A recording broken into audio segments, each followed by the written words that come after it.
Salut tout le monde, aujourd'hui on va parler de Mick Schumacher, le nouveau pilote de F2 de chez Prema Power Team que beaucoup attendent, dont moi d'ailleurs, au tournant cette année. Avant cela, je voulais vous remercier pour tous les beaux commentaires que vous m'avez écrits sur la vidéo des formules de promotion et j'y ai répondu pour certains histoire de clarifier quelques points qui pouvaient vous paraître encore un peu obscurs. Bref, Mick Schumacher donc.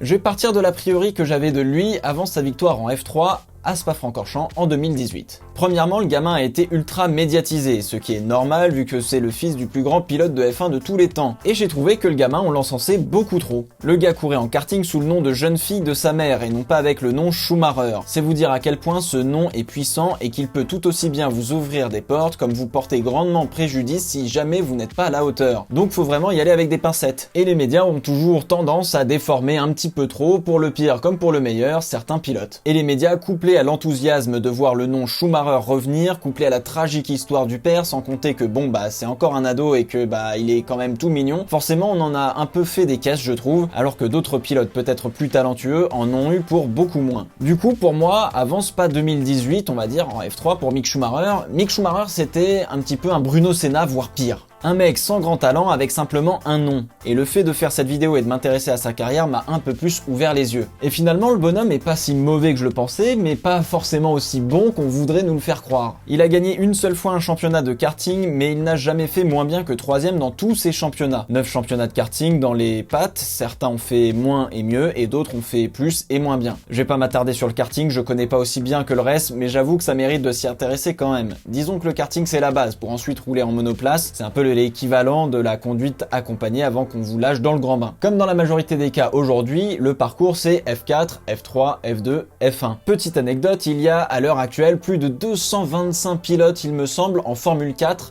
dans le monde entier. C'est vous dire que c'est là où on va commencer à faire un certain tri. Le championnat le plus redoutable de F4, du moins le plus réputé on va dire, est celui d'Italie. Pour Mick, il aura fait 3 saisons de F4, ce qui demande de l'argent, mais aussi qui montre que ce n'est pas spécialement un prodige, mais un bon pilote. Une en 2015 en Allemagne, où il terminera 10ème pour ses débuts avec l'équipe Van Amersfoort. 2 championnats en parallèle en 2016, toujours un en Allemagne et cette fois-ci un en Italie, avec Prema Power Team. Finissant les 2 championnats à la 2ème place, totalisant sur l'ensemble de ces championnats 10 victoires, 22 podiums, 6 pole positions en 42 courses. Plutôt pas mal, ce qui lui fait sauter naturellement le pas vers la F3, l'une des catégories peut-être les plus redoutables pour un jeune. Je pense que la F3 Euro Series, c'est la catégorie la plus disputée qui dicte si oui ou non tu vaux quelque chose et si oui ou non tu pourras continuer le sport automobile en direction de la F1. Car dans cette catégorie, on regarde surtout le pilotage, l'attaque, la défense, ce genre de choses. La gestion de course, les pneumatiques, l'essence, etc.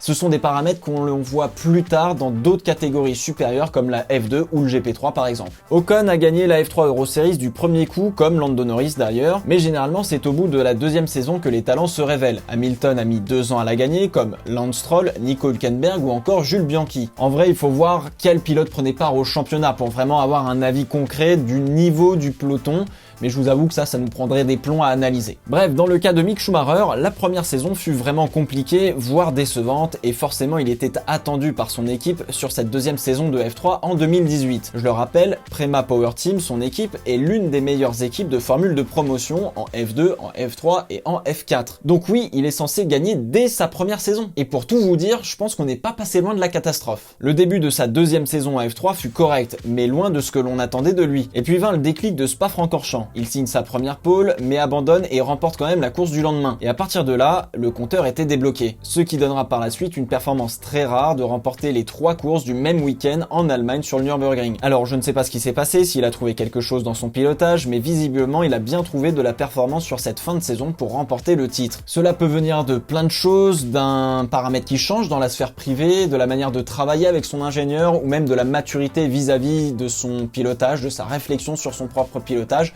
Bref, dans tous les cas, c'est quelque chose qu'on ne saura probablement jamais. Et pour 2019, il signe en F2 toujours chez Prema, aux côtés de Sean Gelael, qui entamera sa 4ème saison complète, presque sa 5ème, dans cette catégorie avec toujours 0 victoire à son actif. On peut aussi ajouter le fait que Schumacher est signé à la Ferrari Driver Academy pour le développement de sa carrière. Mon pronostic sur Mick Schumacher. S'il fait une très bonne saison comme George Russell ou Charles Leclerc en F2 et que Giovinazzi ne convainc pas, c'est direction Sauber en 2020. En revanche, s'il a du mal mal, il fera sûrement une deuxième saison en Formule 2 avant de rejoindre la F1. Et je pense que c'est probablement ce vers quoi on va se diriger. Il fera à mon avis une saison correcte, mais peut-être trop juste pour passer en F1. Et je pense, au vu de sa carrière, que c'est peut-être le meilleur chemin pour le laisser bien progresser avant de se heurter entre guillemets à la F1. Dans tous les cas, le fils du septuple champion du monde fera de la F1, ne vous inquiétez pas. Il fera sûrement une carrière tout à fait correcte avec probablement quelques victoires, mais je pense que l'on sera loin d'un Hamilton, Vettel, Leclerc ou même Verstappen. Il pourra sûrement jouer le titre s'il bosse aussi dur que Nico Rosberg l'a fait pour battre Lewis Hamilton, en partant du principe qu'il ait une voiture pour jouer la gagne. Je l'avais trouvé surcoté sans vraiment le connaître et finalement il m'intéresse de voir comment il va réussir ou non avec la pression qu'il a sur les épaules et le nom qu'il porte. J'ai hâte de le voir évoluer en F2, qu'il nous montre ce qu'il sache faire avec son pilotage.